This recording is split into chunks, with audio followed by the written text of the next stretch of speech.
What's up, YouTube? It's your boy Arma JP here, and today I'm going to be going over just the Safariland holster, the 6354 model that fits my 19X with the Radian Ramjet and the combat cut from the Glock store.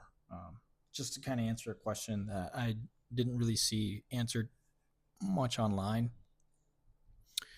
So I just wanted to go over, a little bit of information. Hopefully, it helps someone out. But this is the 6354 DO for the Glock 17/22.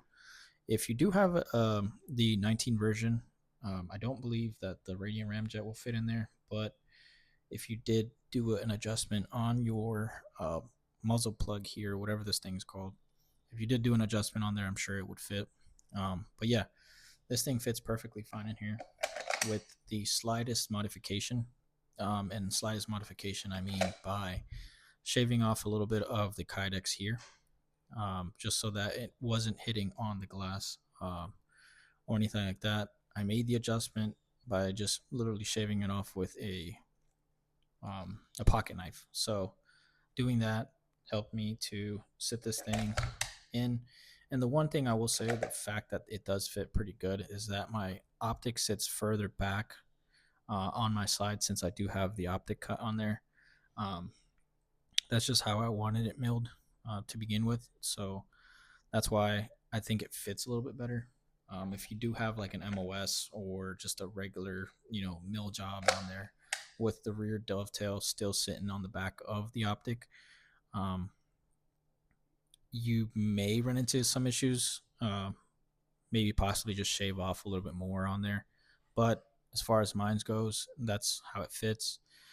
One thing, this thing is sitting super flush on here, so it is touching on both sides. I can heat this thing up to, straighten it out a little bit to where it, maybe pokes out more and sits like this. But to me, it doesn't really bother me.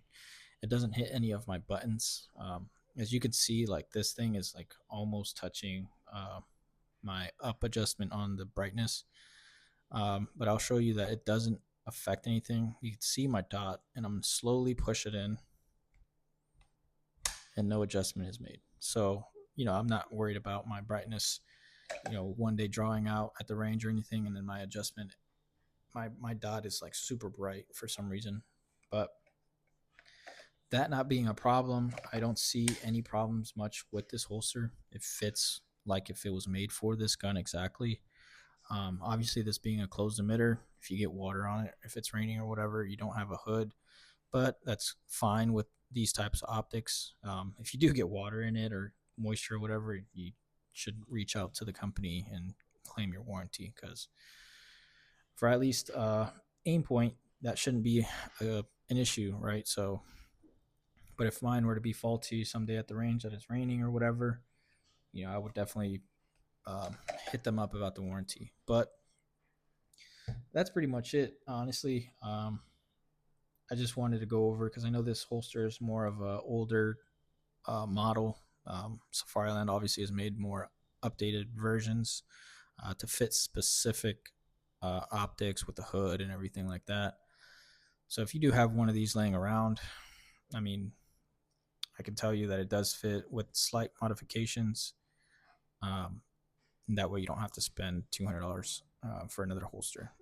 By all means, if you have the money and you want to spend the money on a new holster exactly made for this gun, go ahead. But I pick and choose my battles where I spend my money on, so that way I could use that money towards something else. I do plan on changing up the trigger on here, so the money I'm saving from not buying another holster, I could put it towards that. I also did get this at a surplus military store for $100, so I did save myself some money on there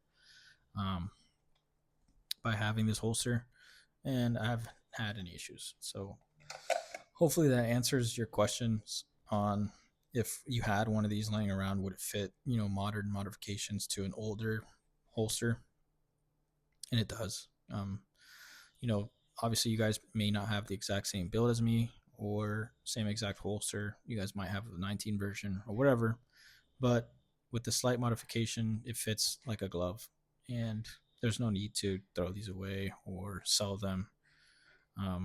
Because I did see a video on a gentleman that had one of these, and he had another version of the Safariland holsters, and he said that this did not fit, so he was gonna sell it soon. You know, hopefully he ended up realizing that it does fit. So yeah, that's pretty much it. I hope this video is a little bit informative on the specifications on the Safariland holster, since the website and the holster finder is pretty junk. But yeah. So hopefully that answers a question or two. And if you guys have any more questions, let me know down in the comments, and I'll gladly answer those for you. So I appreciate you guys watching. I will see you guys on the next one.